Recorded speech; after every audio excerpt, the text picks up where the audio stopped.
guys, it's Amy from the Final Countdown with unfortunately some distressing realization, I guess you could say. During the winter I drink a lot of coffee and I went in there and made a peanut butter sandwich, and of course what goes great with peanut butter? Coffee. And because I haven't been wanting to really use my creamer, I don't have the best quality coffee right now, so I kind of got to mask the cheap coffee taste. Yes, I am a coffee snob. I put some hot cocoa in it. Sometimes I do Swiss Miss. My husband actually bought this for me. It's made with real Nestle cocoa. But my problem is this. Can you guys read that, or is it backwards? I'll actually read it to you to the best of my abilities. Sugar is the #1 ingredient. Corn syrup, solids, vegetable oil, partially hydrogenated, and I haven't had a time to talk about this yet. Hydrogenated means trans fats, which are bad.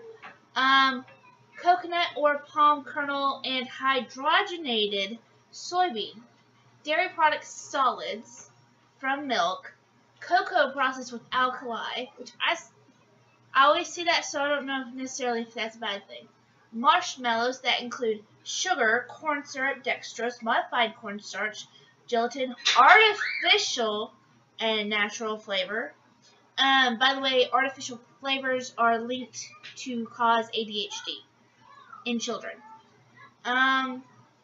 Sodium hexametaphosphate, calcium carbonate, and less than 2% of salt. Cellulose gum, sodium caseinate,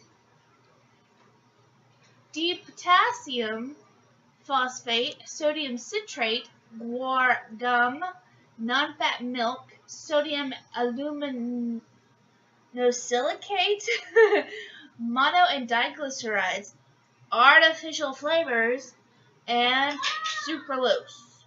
And it's made on equipment that also processes soy and wheat, which that's allergens. My son is actually lactose intolerant, so, but yeah, I am like really mad at myself. I didn't realize it had artificial flavors in it, and I did not realize, and by the way, OSE, ose, sucralose, fructose, that's sugar, usually chemical sugar if it's like that. That brings me to an interesting point. While I'm here talking to you guys, read your labels. I am usually really good about reading labels, but my husband bought this and I didn't even check it. While we're at it, let's go ahead and do nutrition facts. It says 99.9% caffeine free. A lot of times when they chemically remove caffeine, it's just as bad as if the caffeine in it. 80 calories, which isn't bad, but probably isn't comparable to if you just put a little bit of creamer in your sugar. Or creamer in your sugar. That's how most of us drink our coffee, right? Into our coffee is what I meant to say. 2.5 grams of fat, 2 grams of saturated fat, which worries me. What worries me is it said hydrogenated, and it still has 0 grams of trans fat. The thing about it is if it has under 1%, such as 0.9, it can still have some in it, but they can still put 0, which I think should be corrected legislatively. And I hope that's a word. 0 cholesterol, but 160 milligrams of sodium, 14 carbs.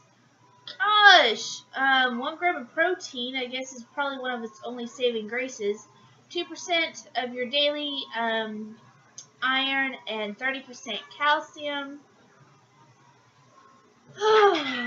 Guys, I'm not trying to badmouth products at all, but this is unacceptable because we all think hot cocoa and things like this are just innocent things that we've used our entire lives, and then we turn the buck sideways and we learn a little bit and we're shocked.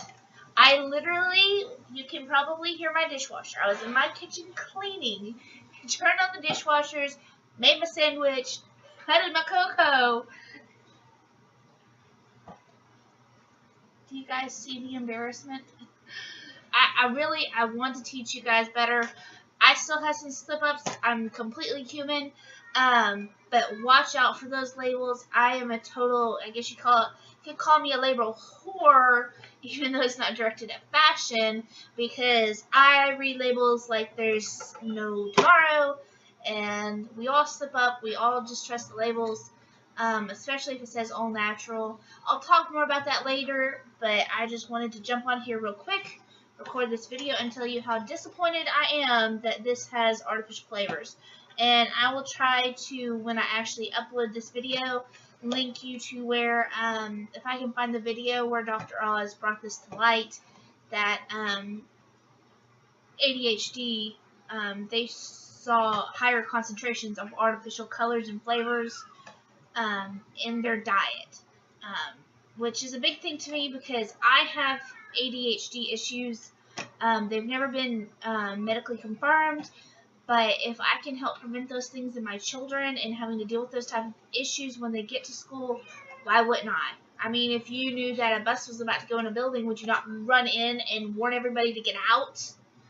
That's kind of how I look at it, and I have unique ways of looking at the world, a little more extreme, so I apologize if that's disturbing to anybody, but I mean, that's how I feel about it.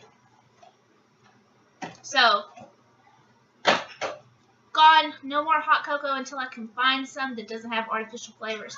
If you know of some that's not $10 a box, go ahead and leave me a comment in the description below. I'd love to hear about it. I'd love to know what you think of the taste. Is it the same thing, only with better properties? I wonder if I could probably find some. Simple Truth is one of my favorite brands from Kroger that has a commitment against chemicals like that. Alright, so no more hot cocoa. It's gone. Goodbye. And I hope you guys will kind of learn from this little lesson. Check your labels. Read them. Understand what they say. Like when they say sucralose, that means sugar. If they say high fructose corn syrup, that means a chemically modified corn sugar. And etc., etc. If you can't pronounce it, you probably shouldn't eat it. That's just my opinion. I hope y'all are all having a good day out there. But trying to keep with my positive attitude, at least I'm aware now, and I will prevent buying it in the future, right? Gotta look for that silver lining in the clouds. Alright, I love you guys. That's why I try to do these videos, and hopefully you can learn from my experiences. Y'all have a wonderful day. If the button will turn off.